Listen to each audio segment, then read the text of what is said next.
On today's episode of the How Did It Happen podcast, I'm talking with Tom Schwab, an expert in what it takes and why it matters to build your business and your brand by being a podcast guest.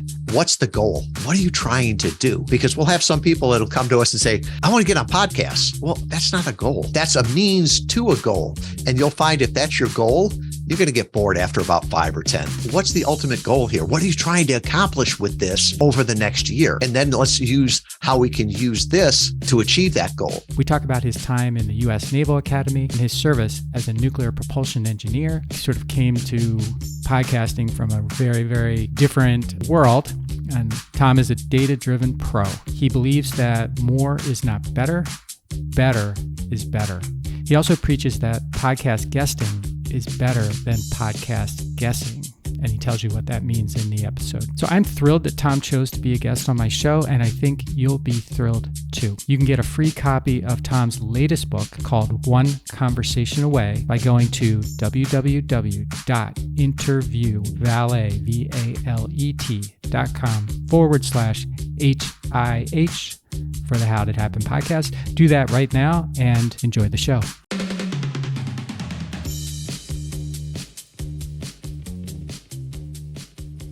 Hey, Tom, welcome to the podcast. Thanks for joining me today. Mike, I am thrilled to be here. So I told you a little bit about in the very episode intro, a little bit about Tom and what we're going to talk about today. But here's the rest of the Tom Schwab story.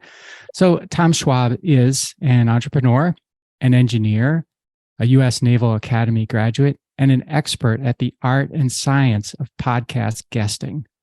He's the founder of Interview Valet, where he helps thought leaders get featured on leading podcasts that, and this is the key part, their ideal prospects are already listening to. Then he helps them turn those listeners into customers. Tom's the author of 2 books. The first, Podcast Guest Profits, Grow Your Business with a Targeted Interview Strategy. And his newest book, One Conversation Away, love that title, by the way, Tom. A manifesto for a rich life and a profitable business. You can learn more about Tom and what he's doing at interviewvalet.com. And he's on all the socials with the handle I am Tom Schwab, SCHWAB. So Tom, I start every podcast with the same simple question, and that is, how did it happen for you? Well, it's one of those things where it only makes sense in the rearview mirror. I grew up in the suburbs of Chicago, and this is not where I figured that I would be, 4 decades later, right? I didn't know what a podcast was back then. Nobody did. But life has just been one series of one event leading to another. And I always look at it as an evolution, not a revolution, right? So by technical error and the grace of God, I got into the U.S. Naval Academy. If you're a U.S. taxpayer, thank you for paying for my education. Graduated as an engineer, and at that time they needed nuclear power officers. Well, I ran nuclear power plants on aircraft carriers and loved that job. But my commitment was up just about the same time the Soviet Union was dissolving. So I looked at it and said, I've done everything I've wanted to do here. What's next? Came to Michigan to work in corporate America, first as an engineer, then in operations, and was a great experience, right? And gave me a lot of background, ran sales, ran a distributorship. And once again, you think this is how life's going to keep going. And then all of a sudden, 2008 hit. Right. And 2008, Michigan led the country into the Great Recession. The distributorships came to us, or the manufacturers, and said, we want to buy back the distributorships. Right. Made a whole lot of sense to cut out the middleman until you look in the mirror and go, wow, I look like the middleman. Now, they did right by us, but we had a sideline business, and it was rental of direct-to-consumer durable medical equipment rental. HubSpot once voted us the second unsexiest thing to sell online. But we were doing it in Michigan. And Mike, I can count the number of thank you notes I got from orthopedics on one hand. but we would send these units out and half of them would come back with thank you notes.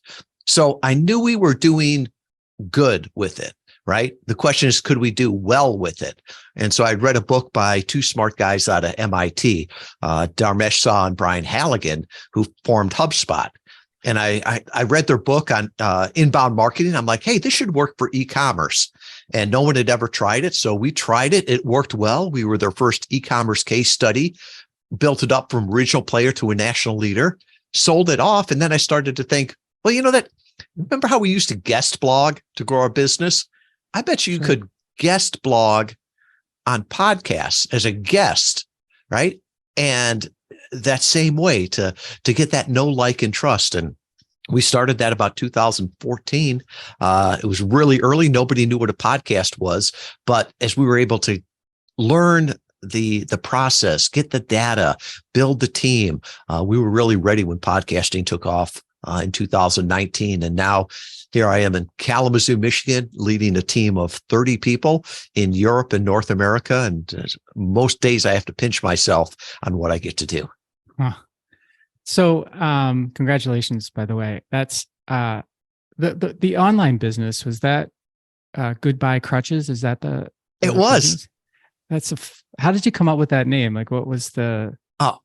Mike, I've come up with the idea that everybody's got their opinion, but your customers have the answer. Yeah. So Goodbye Crutches was named by a client, right? One of the doctors that always used to call us and say, hey, can you bring one of those knee scooters? And he started calling us the Goodbye Crutches guys. And so looked up, and sure enough, that URL wasn't taken. I mean, I can still think of the night I was having dinner with an early beta tester for Interview Valet, and we were talking about different things. And he says, it's like, you're setting up all the interviews, you're taking care of everything. It's sort of that white glove valet service. And I quickly pulled out my phone and thought, Interview Valet. And sure enough, I bought that domain for like $10 and registered the company as that. That's funny that you're always sort of on the lookout for domains that are available. I do the same thing. I have a whole bunch of them. I don't know what I'm going to do with. I mean, I don't have thousands, but every time I think of an idea that could be a company name or something, I try to grab it and figure what the heck, maybe someday I'll do something with it. You mentioned well, first I wanted to ask you, did you sell any products from, there's a company in the Milwaukee area called Brewer, Brewer, that makes all kinds of, devices like that, to help people.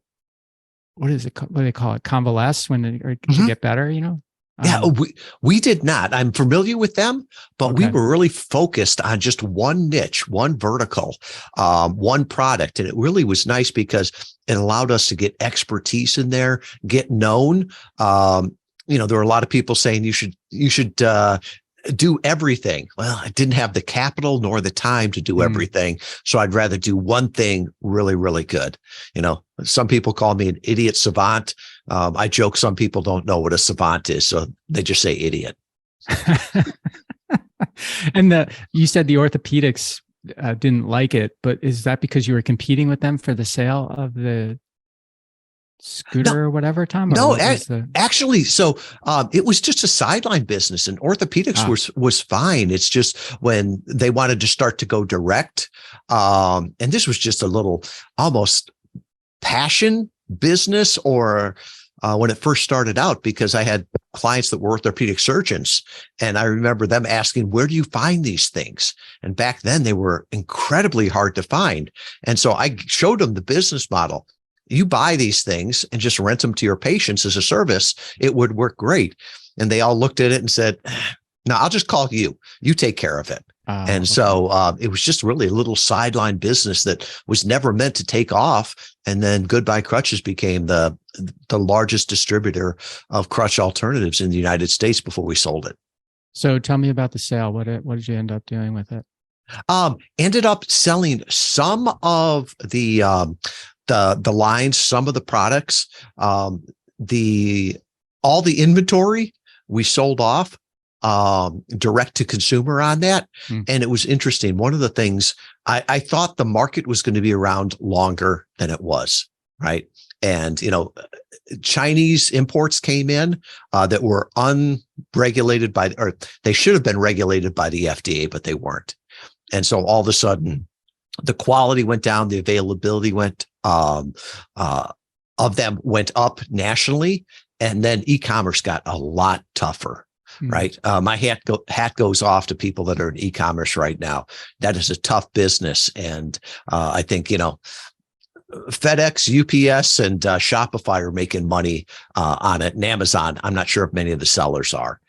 So as I look back at that now, with everything with COVID and the shipping prices and stuff like that, I am glad that I was an early person in e-commerce and not somebody that came late to it. So that's interesting, Tom, because I feel like, and I think I probably fall into this too sometimes, where I feel like everybody that's doing e-commerce has got the world right where they want them, because it all looks so sexy and it looks great. It looks like you're printing money, but you're saying the shippers, the ones who are delivering it, are the only ones really getting paid. Yeah. And I think as I look at it, I like to be at the front end of a trend, right?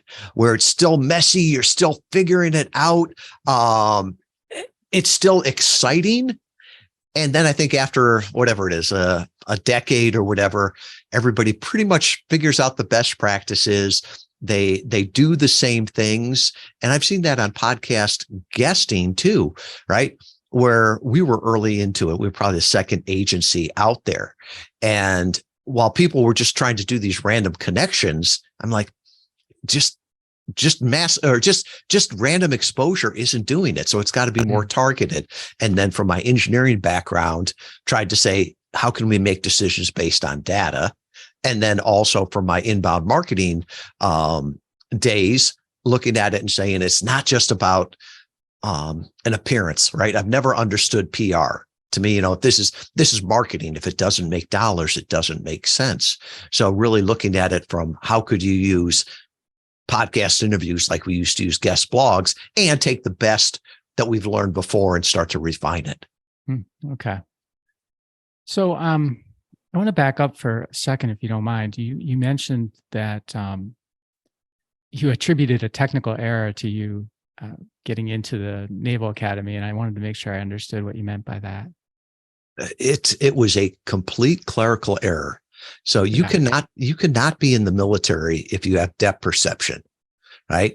So I've never had depth perception since I was a kid. And so when you look through binoculars, the two images fuse together into one. When I look through it, I just see two circles, and I usually end up closing one of my eyes so I can watch it. Right. And it was just something I had. It was written all over my medical charts, but I'm old enough that it was written, right? It wasn't all electronic medical records. So it wasn't until my senior year at the academy that I'm going for my pre-commissioning physical, and they're giving me the standard test. Remember that one? Is the ball inside the box or outside the box? And I basically told them, I have no idea. I've got monoscopic vision. I can't fuse images. Well, next thing I know, I'm at Bethesda seeing everyone. And finally, the senior ophthalmologist, whatever, at Bethesda's like, you've got monoscopic vision. You can't be in the Navy. And I was shocked. I was like, I've spent 3.5 years at the academy. They're going to kick me out. And he was like, oh, no, they've invested enough money with you. You'll graduate, but, you'll never go on a ship. And then in some ways I was thinking, yes, I never have to be deployed. This is going to be great. I'll be a CB and all this. And instead, the needs of the Navy were that they needed nuclear power people. And I was a mechanical engineer. And they're like, oh, we'll give you a waiver and you can go on surface ships. So, it's one of those things by the grace of God, everything sort of worked out. It wasn't by my plan. Okay. So it did save you from being in a submarine then, at least. Yes, it did. Okay. And I noticed, Tom, that you also went to a military academy for high school or Yes. So what were your parents in the military? What was going on there that took you down that track? It was, I had a couple uncles that went to that school. And so I grew up, Roman Catholic, and, there was a couple schools around. And one of them at the time was called Marmion Military Academy. It's now just Marmion Academy. And they had junior ROTC, right? So it was sort of an add-on class there. It was taught by the school was run by Benedictine monks. And I think the monks were harder than the army people ever were. So just went there, and it to me it was normal, and I think it really made the transition into the Naval Academy that much easier, because I sort of understood the culture a little bit more. It's not that culture shock when people turn 17 and they get their head shaved and somebody yells at them for the first time. Yeah. Okay. So you sort of knew what you were getting into. I think so. Hey, everybody, just a quick pause here to let you know how much I appreciate that you've made time for my podcast. If you're not already a subscriber, please become one today. Leave a review and tell a friend. Now, let's get back to the show. I want to jump over this nuclear. What did you say it was? The title is Nuclear Propulsion Operator.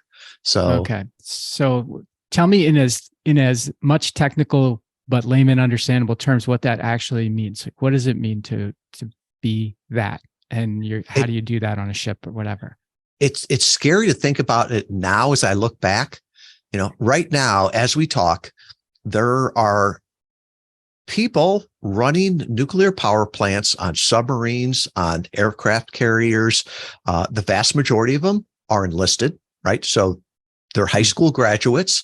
The average age is about 21.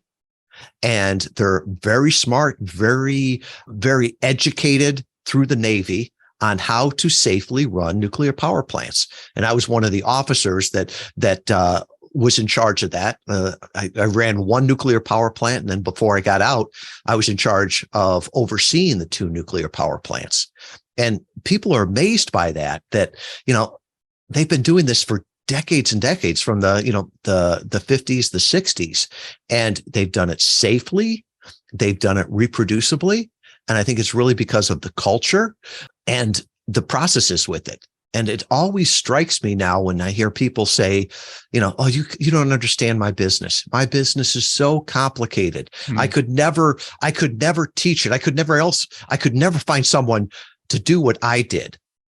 And I just pause and think back on that. And like, if they can teach people how to run nuclear power plants at 21 years old, and they do it safely and efficiently, our businesses aren't that complicated, right? We should be able to learn that. And the cultural thing too, that's just as important as the processes and the training, to have the culture, to know what's the right thing to do and to do that. And so that's always the biggest thing that I've taken away from nuclear power.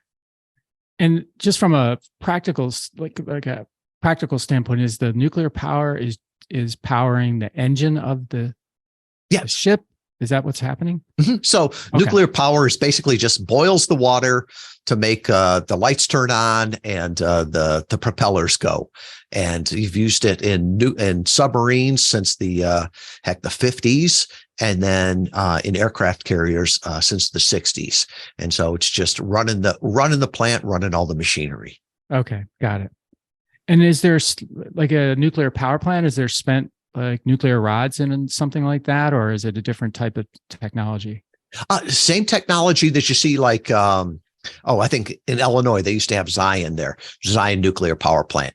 Same pressurized water technology, and the fuel was good for about 25 years.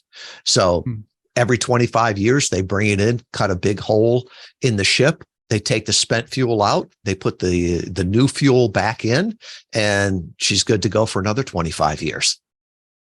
And what was it, Tom, that kept you from being a career nuclear propulsion? Yeah. Thank you for asking that. And when people say like, thank you for your service, I always feel uncomfortable with that, right? Because I had fun in the Navy. But that is hard on a family, right? So by the time I got out, I was married. I had 2 kids. And another deployment was going to probably wreck the family. So I just looked at that and said, I've done everything that I've wanted to do. And then the other thing too is that my year group was such, I graduated the academy in 87. And by 92, when I got out, there was so many budget cuts, right? Because they were, the old Clinton, peace rebate, right? A lot of my classmates didn't get promoted from 92 up till about 2001, just because there was no money there. And then all of a sudden it was, September 11th hit and everybody got promoted. So I just looked at it and said, I appreciate and honor the families that do that and what they do for us, but I knew my family could not survive that. So that was probably the biggest reason to get out. And I can still remember when I got out, my dad called me a fool, right? It's like, all you got to do is put another 15 years in and, you'll get a retirement. And then about 3 years later, I went straight commission job in sales. And that's when he called me a dang fool. He's like, you can't do this, right? Stepped up. Right. You're married. You've got a house. You got a mortgage. You can't do these things. But I know he wanted the best for me. But I think, that's that whole thing of how did it happen? I don't know, just sort of seeing what opportunities you had and walking into them. And where were you living at the time when you got out? I was in Alameda, California. Okay. And you want to talk about sticker shock? So all I'd ever lived on was base housing. And so base housing, we looked out our window, we saw the Oakland Bay Bridge, we saw San Francisco. It was beautiful. I got offered a job there by Stryker Corporation in San Jose, California. And I'm like, oh, this is great. Right. And what I didn't realize is that the people I was talking to, there was like 4 engineers that lived in a 2-bedroom house together just to make ends meet. And I looked at what the cost of living was, what they were paying. And I said, I can't afford this. I'd love the job, but I can't afford it. And so that's when they said, we've got a facility in Kalamazoo, Michigan, right? Would you like to interview there? And so I went from sunny, beautiful Bay Area, California to taking a job in snowy Kalamazoo. But it was a great experience. Yeah. And you've been there ever since? 30 years. Literally, when I took the job, I told them, I'll take the job, but I'm not dying here. And family grew up here. We've got grandchildren now that live here. So it's home. Yeah. Okay. Well, thanks for sharing that. I sort of asked the question awkwardly, but I'm glad that you took us through that. I think that's really neat, especially what you said about 21-year-olds, doing this now.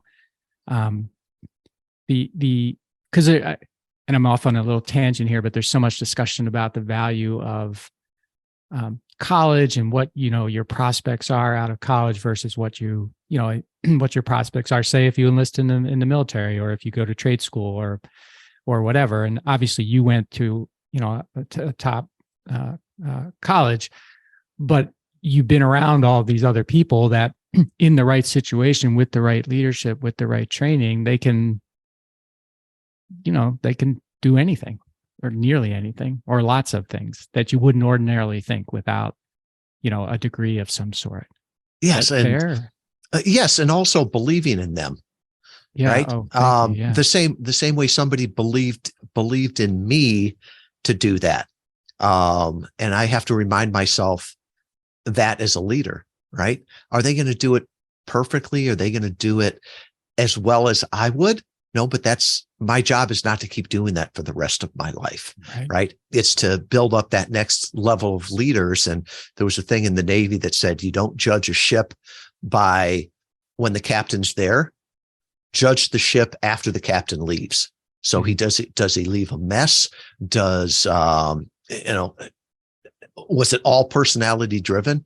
So I always think of that, how does my company operate when I'm not there? And then even more, if I wasn't running the company, how would that next level of leaders do it? And that's probably one of the things I'm most proud of my business is the leadership team.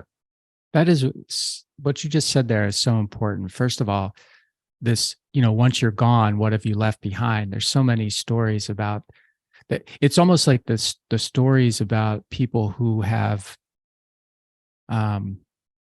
big brands around them are more important in the press, at least, than what the company is like once they're gone. And oftentimes the big personalities, well, they don't want to build a team, right? Because they don't want, they want it to be about them. And then the other thing you mentioned about, which I think is so smart, I learned this in Strategic Coach, a program that I was in the early 2000s, that, if you want to know what's wrong with your business, you just leave and come back and you'll find out. You'll find out who all the wrong people are. You'll find out what all the wrong processes are. You'll find out all the things you've been covering up or masking or band-aiding or being the hero for. You'll find all that out. So if you really want to have a business that's worth a lot more and that it is not dependent on you forever, and as a result is more valuable, maybe start by just stepping away and seeing. But that's a fearful thing to do, because you may not want to see what's actually there, right? It's sort of that stress test your business, sort of the same way you do with your kids, right? There's a certain point where you've always got to see them, but then after a certain point, you can go over to the neighbor's house and play. You can be outside of eyesight, then you can go around the block, all the rest of that. It's scary. And they might fall down and get hurt, but they're only a block away. Right. So it's that stress test. And I love Dan Sullivan from Strategic Coach. I always joke that we both went to school in Annapolis. He went to St. John's, which is like classic education. And then I went to the Spartan engineering school there. And so it was like two worlds, but it's a great city, and it's a great dichotomy there too. So I met you a little over a year ago, I think it was, and it was Jeff Madoff that introduced us. Jeff was on the podcast, episode number 214, if you want to check that episode out. And I was so he was my first, he's how I met you, and was my first introduction into what you do at Interview Valet. And so I thought, well, maybe we would use him as a sort of a test, subject for you to, explain to us what you do. Mm-hmm. Yeah. And so Jeff, great man, wrote a book called Creative Careers. And it's really based off of his experience, and also a course that he does at Parsons School of Design there in New York. And so he came to us wanting to use podcast interviews to promote his book, right? Called a virtual book tour. How do I get out there? How do I get more known? And the goal is, one, to sell more books, but then also to gain the social media. There's SEO value, because every podcast he's on, you linked back to him. And you're basically telling all the search engines, I think his site is so good that I would send people from my site to his site. And so it's a very, very powerful thing. And so we've been working with him for quite a long time to go out there, and he talks about the book. And one of the things that we learned from all of our clients, and working with Jeff really showed us that content is king, but context is God, right? Small g. And so if you just say, want to talk about creative careers, well, as we listen back to the market, there was a lot of podcasts that said, I don't have a creative podcast, and my book is not about careers. But it was still, a great audience, right? He got on the Tim Ferriss show. Right. And so we started to look at it, and, his book is amazing. You could take that book and break it down. I think there's 13 chapters in it. Each one of those chapters could be a standalone book, right? I mean, he's got one that's like the myth of the lone genius, right? And another one about relationships, and everything gets done through relationships.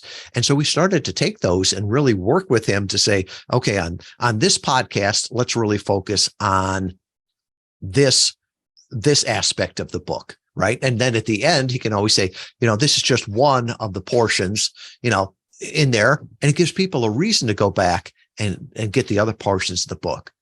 The other thing is that podcasting content is so valuable, right? Because you can repurpose it so easily.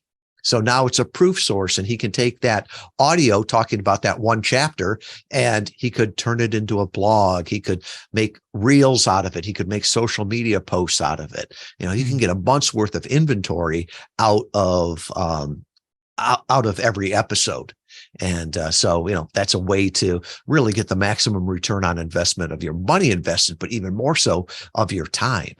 And, so it's like I said, it's marketing, because at heart, I'm an engineer, I'm a marketer, and it's got to do something. It's got to drive results. And I've been pleased, thrilled working with Jeff and everything, but also the people that he introduces us to, and, singing our praises, and 70% of our clients come through referrals. And just to add a little bit about his book, now that we've brought it up, I thought he did it's basically a collection of stories from people he's interviewed or had in his classes at Parsons. But he didn't just see the easy way to write that book is to just have a chapter about each person and the lessons that they gave in that particular class. For me, that's the easy way to write that book. But he didn't do that. Instead, he came up with these chapters, as you said, and then he weaves the portions of the stories from some of the individuals into each one of those chapters. So it's not like, oh, here's what happened when Debbie Millman, I think that's her name, came to Parsons. No, it's not about that at all. It's about this idea, and then how these people either explained, explored, whatever, talked about that. And he did a really nice job weaving that together. It's almost like a fiction book. Not really, but sort of like he didn't take the easy way out of that book. Like I see a lot of people take the easy way out, and it's tempting to take the easy way out. And it's easy to take the easy way out too. It's like Tim Ferriss's book, was it Titans? Right. It's basically a transcript of all his different interviews. Right. It's a great book, right? People like it. They like reading. I'm sorry. I'm ADD. There is no way I can sit down and read through a 700-page book. Right. That's a homework assignment. And so if you weren't Tim Ferriss, nobody would read it. Oh, exactly. Buy it. So, right. It'd be a good doorstop. That'd be about it. But how Jeff could really boil it down into, here's the one key takeaway message in there. And then he's one of the most diverse guys as far as of his friends network, right?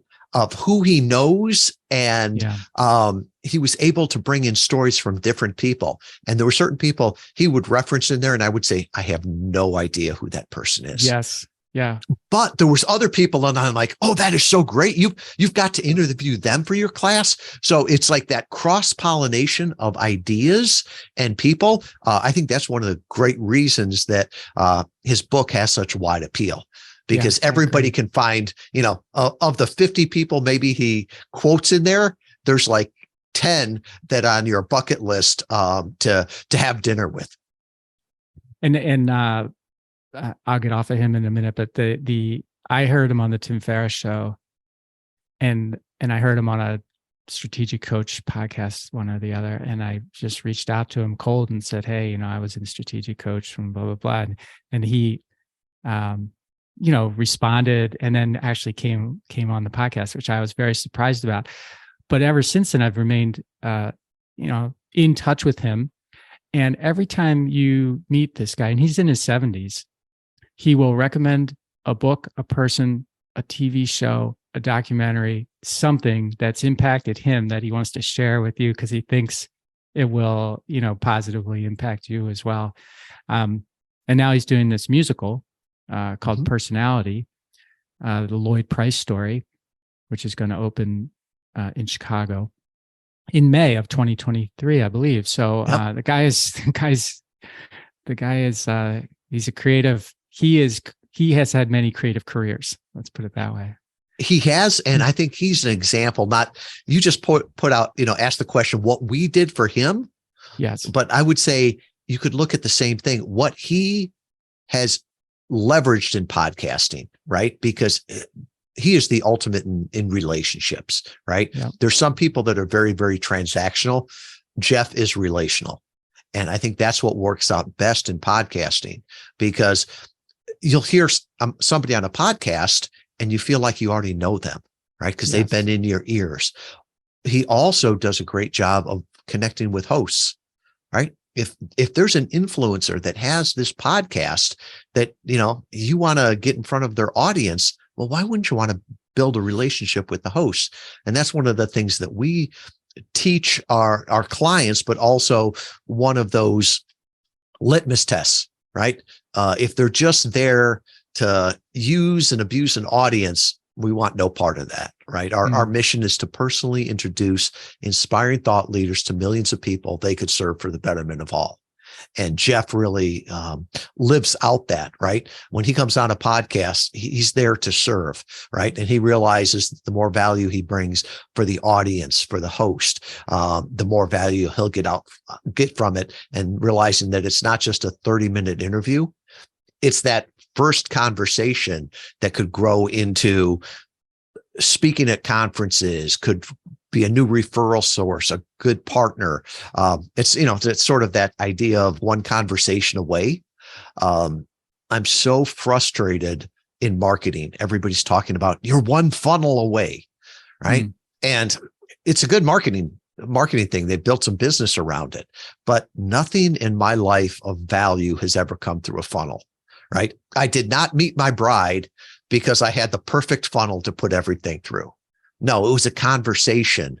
I didn't get my best employees because, I had a funnel and got everybody through. No, it's because somebody who knew me what I was looking for, and what we were trying to do, introduced us to someone else. So I always just say, funnels are great. I'm all for automation, but if you want something of value, it's going to take a conversation. And I know I've seen you, you've written like the big fish don't swim through funnels, right? So the people, if you want the best people, you have to figure out a way to appeal to them that doesn't feel like they're being put in. People know when they're being put into a funnel, right? They know when they're being upsold. They know when they're being, targeted for something free, and then they may do it, but they know they're getting into something. And people at a certain level just don't want to. They don't do that, right? Yeah, we had one client came to us, and I asked him, "Why do you want to do podcast interview marketing?" And I loved his answer. This gentleman was a high-level consultant, and he said, "Because I think most of social media today is the digital equivalent of advertising above urinals." And I laughed, and I'm like, "Explain that to me." And he's like, "Well, people say you got to be everywhere." He's like, "If one of my clients saw me, in a men's room, that's a reason not to hire me, right?" There's certain lawyers that advertise on a bus or on a park bench, and then there's other ones that are high-level corporate attorneys. And to think that it's going to work the same on both, I think is really mistaken there.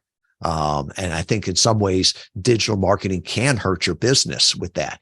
And what works for a $7 tripwire product is not going to work for a 7-figure consulting product.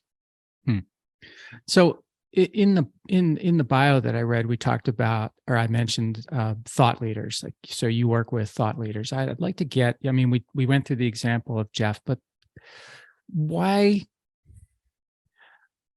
should thought leaders want to be on podcasts, Tom? That's first. And second, why do they want a real strategy like what Interview Valet can provide, as opposed to a podcast booking agency, for example, who might have a different approach?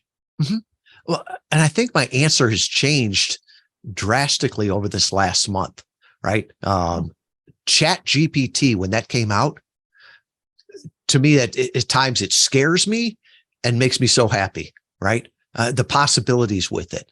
But I think often now what we're going to see in print, you're not going to know, did Mike really write that? Or was that just AI that did it? And to write a blog, to write an article, to write a book is just, it's going to be so easy and everything's going to sound so generic that nobody's going to read it anymore. Right.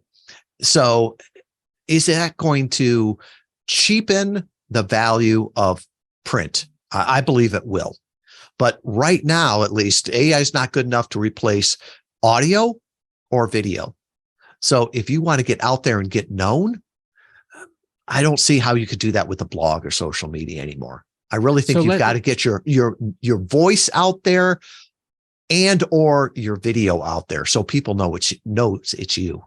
So let's dig into that a little bit. So you mentioned ChatGPT. That is a product that OpenAI, the company's name is OpenAI. .com, OpenAI.com. You can sign up for ChatGPT for free right now. Mm-hmm. And what Tom is describing is you basically feed it a question or an assignment of some sort, and it can be anything. And this technology will produce a letter, an email, a white paper, a song, a poem, whatever you are asking it for, it'll produce. And maybe it'll produce it, where you'd be like, yep, I'm going to use that. Or maybe you'd have to, but it's incredible. And it does it in seconds. Like I've used it. I've been playing around with it for the last 3-4 weeks. I wrote 4 or 5 white papers for for a business that I have an ownership in. They were just, standard white papers for content, SEO type stuff. Just fed it the question and it wrote really good, as good as like most people could do. And for me, I wasn't scared by that because I was just so happy that someone or me didn't have to sit down and do that, but it will blow you away if you've never seen it before. But so you think that because of that and other types, there are competitors to ChatGPT too.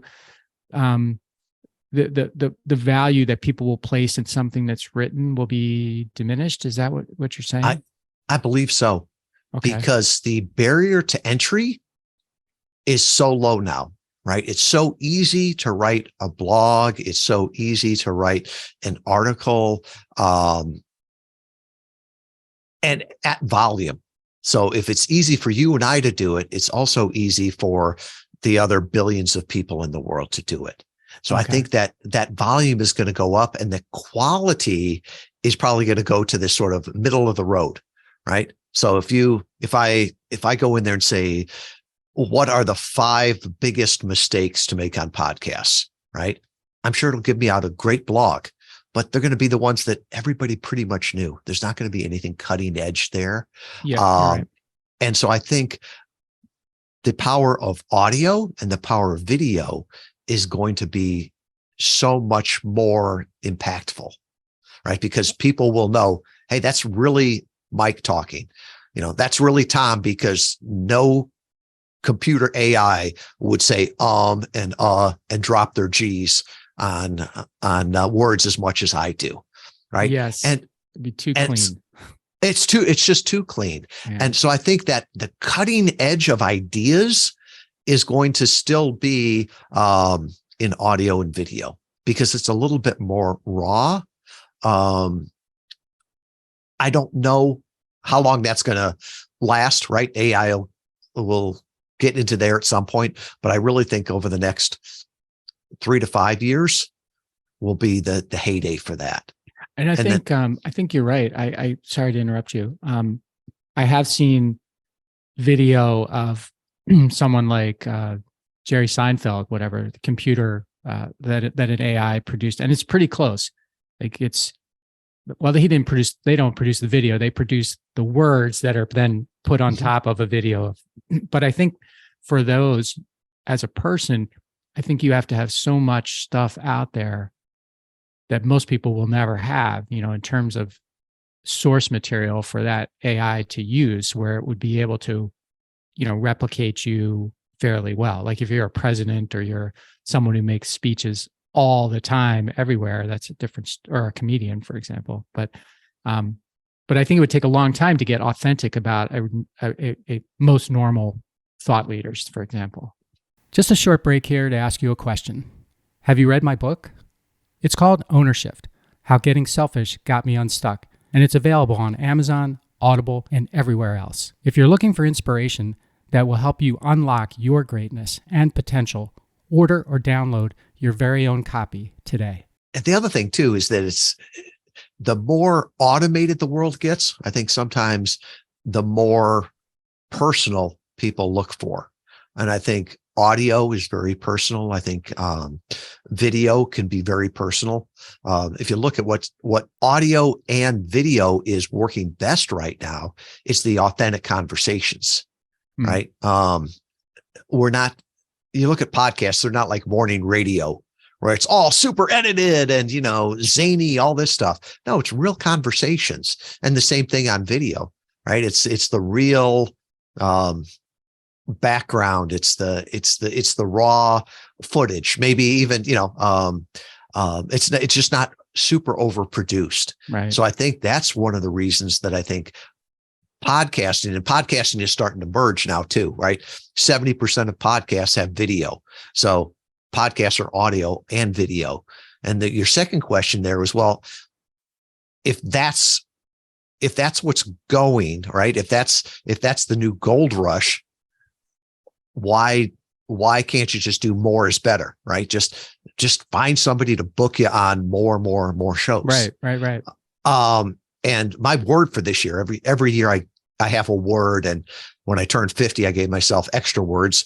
It's better is better.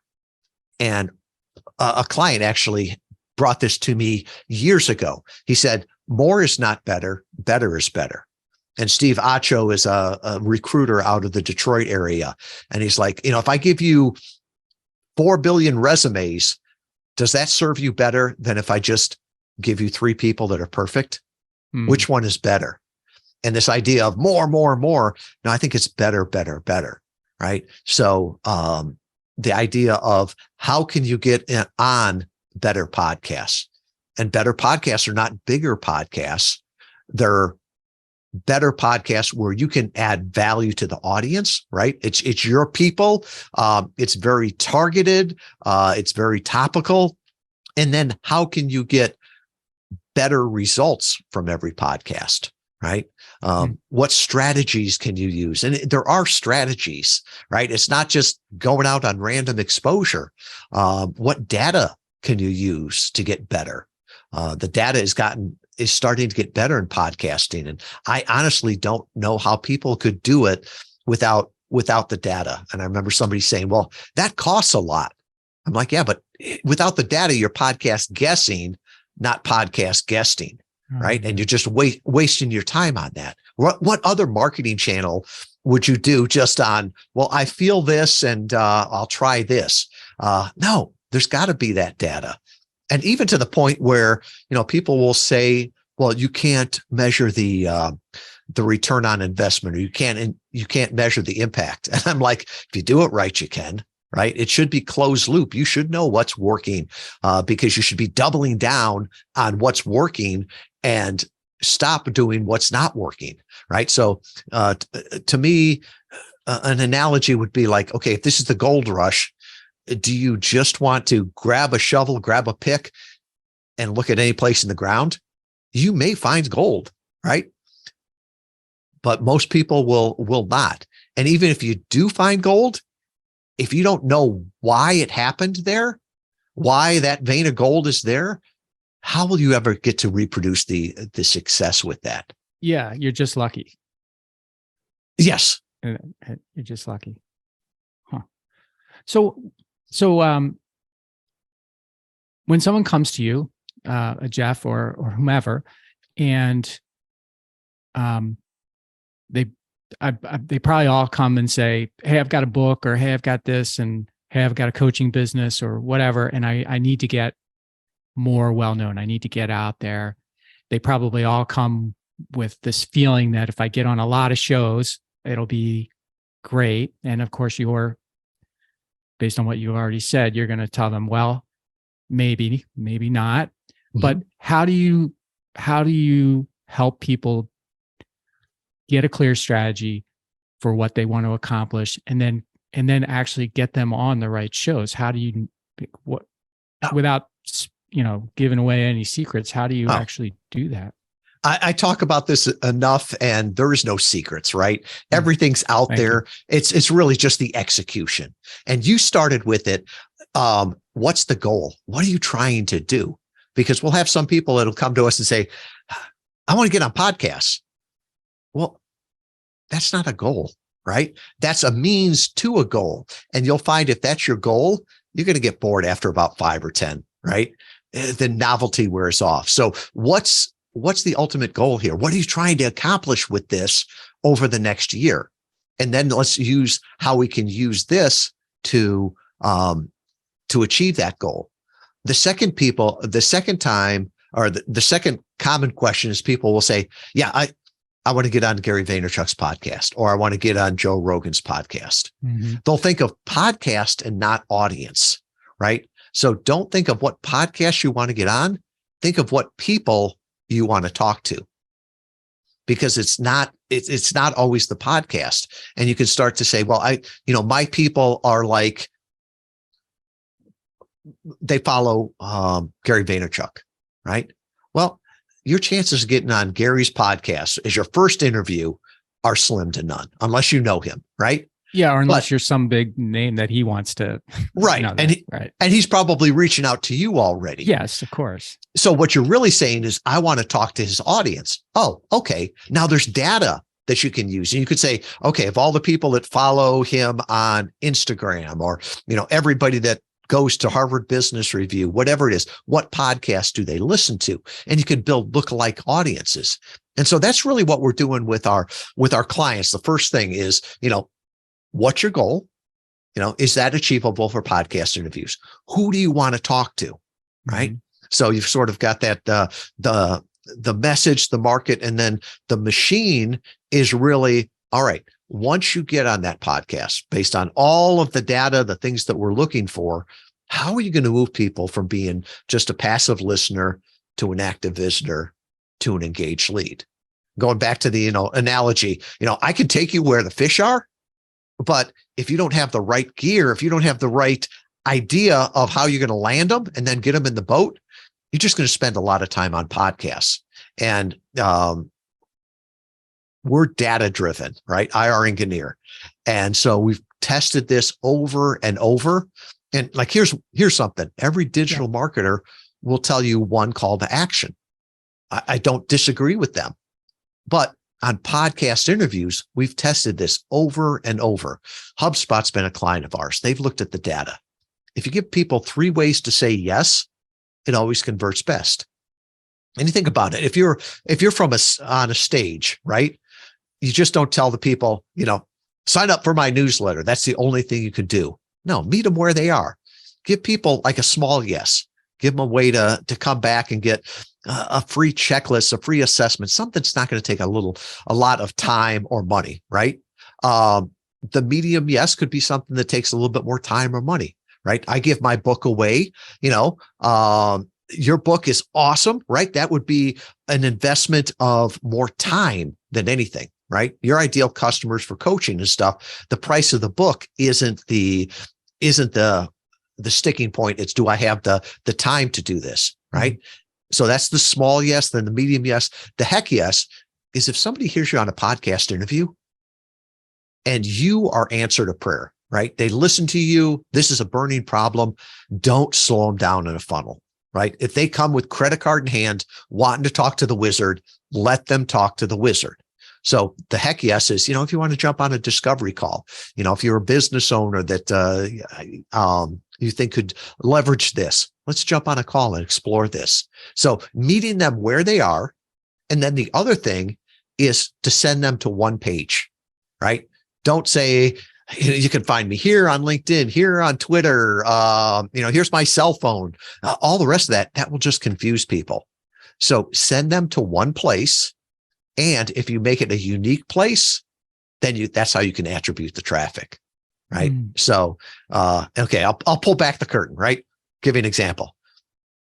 If I make a page that's interviewvalet.com/HIH for how did it happen, right?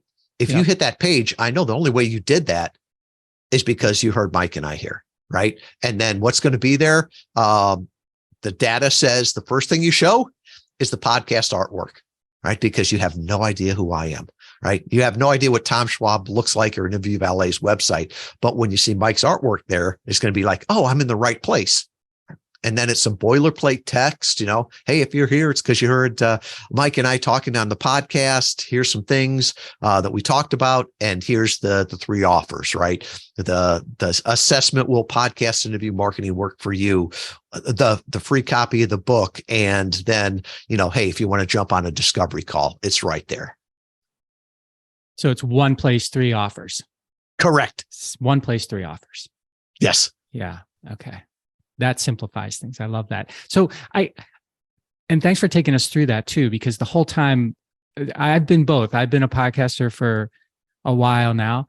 And particularly when my book was launching, I was on a lot of podcasts. So I've been on both sides of it. And I don't think I had an adequate, I don't think I had the right plan for all the podcasts that I was on with my book. I think it was more of and my publisher, put it together and stuff. And so I know how to do a podcast and get people on mine, but I don't know, necessarily know how to get on shows or the right shows, except people I know that wouldn't say no, if I asked them. So it's been really interesting to listen to this. And I think I want to ask you this, so many people want to start a podcast that are thought leaders, for example. And that's, you talk about e-commerce being a crowded space. Podcasts are a very crowded space. Podcasts with longevity, maybe less so, but still a very crowded place. If you're advising a thought leader, a coach, author, whatever, or even someone who's got their own personal brand, and they have who knows what they do. Maybe somebody like me got their hands in all kinds of different stuff. Would you recommend focusing on getting your audience built through other people's shows? Or would you say, doing your own podcast is a good idea? And I don't know if this is a fair question. So if it's not, tell me, but I just am curious for your opinion. Yeah, I don't think it's an either or. I think you have to go back to what you were saying before. What's your goal? What are you trying to do with this? It's like Uber. Uber is an amazing platform, right? Should you be a driver or an Uber passenger? Totally different goals there, right? So the same way with the podcast, if you want to nurture your current leads, nurture your current audience, then you be a host, right? Because you've already got that audience. If you're looking to get new exposure, new leads, new backlinks, new social media, then you've got to go out on other people's stages. Right. And this idea that, 10 years ago, this person came out of nowhere. They got on the new and noteworthy and their podcast blew up. Yeah, that was like 10 or 15 years ago. The idea now that there's 3 million podcasts, only 400,000 of them are active. The idea that you think I'm going to start a podcast from scratch without any following and it's going to take off. It doesn't happen, right? The average podcast today gets 150 downloads per episode. And if you're trying to grow your business, that's a lot of work to just reach 150 people. Yeah. It's a whole lot easier to be a guest. And I would argue, if you're trying to go out there and get new customers, new following, it's a lot more effective too. Okay.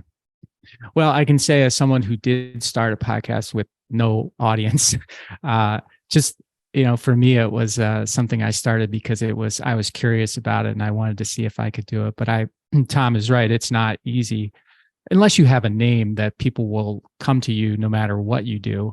And those are kind of frustrating too when people start podcasts because they have a name and it's not as good as some of the others who are struggling, to make it good. But building an audience is very, very hard. Very hard. Yeah. And there's a lot of people that say, oh, doing a podcast is easy. Yeah. Well, it's easy, like golf is easy and football is easy, right? I just want to play football for 2 hours on a Sunday afternoon and make millions of dollars. Yes, well, right. There was a lot of work that went into that. You just see the good parts. Yeah. I'm glad you put that cherry on it, because that is actually super, super true. Super true. Well, Tom, thank you so much for coming on today. It's been great to get to know you better and to get to know Interview Valet better. I appreciate the link, which we'll repeat. I'm sure you'll repeat it before you go. But is there anything else that I didn't ask you or that you'd like to leave us with that I tripped over? Well, there's one phrase that I use in my life a lot, and it's called, "What's ordinary to you is amazing to others." Right? We all underestimate what we know, and we overestimate what other people know. Right? And it's one of the things I keep telling others so I can tell myself at the same time. Right? We're blessed to be a blessing. So if you've learned a lesson, share it with someone else. And I used to be able to say, well, yeah, I live in Kalamazoo, Michigan, right? How am I going to share that? You could do it over the internet, social media, writing blogs, whatever. For me, it's easiest to talk, right? I'm not an expert on everything, but I've got a very small, narrow thing of expertise, and I love going out there and sharing it. So, as a podcast guest, a podcast host, whatever it is, to go out there and, share what you've learned, to be a blessing to other people. And I think that makes the world a much better place. Well, Tom, thank you for sharing that last piece of wisdom. If you want to get Tom's book, you go to interviewvalet.com/HIH. Do I have that right? You do. Give you okay. a free copy of the book. You can buy it on Amazon, but I'll mail you a free copy. And there's also an assessment there, right? That's that small yes that I gave an example. 10 questions. Will podcast interview marketing work for you and your business? And then, if you listen to this and like, hey, this is interesting, I'd like to talk about, how I could use it for my personal brand or for my business, I'll put my calendar schedule and link there, and we can talk about it. Oh, wonderful. All right. Well, take Tom up on his offer. I certainly have. And I've learned a ton. So thanks so much. Thank you, Mike.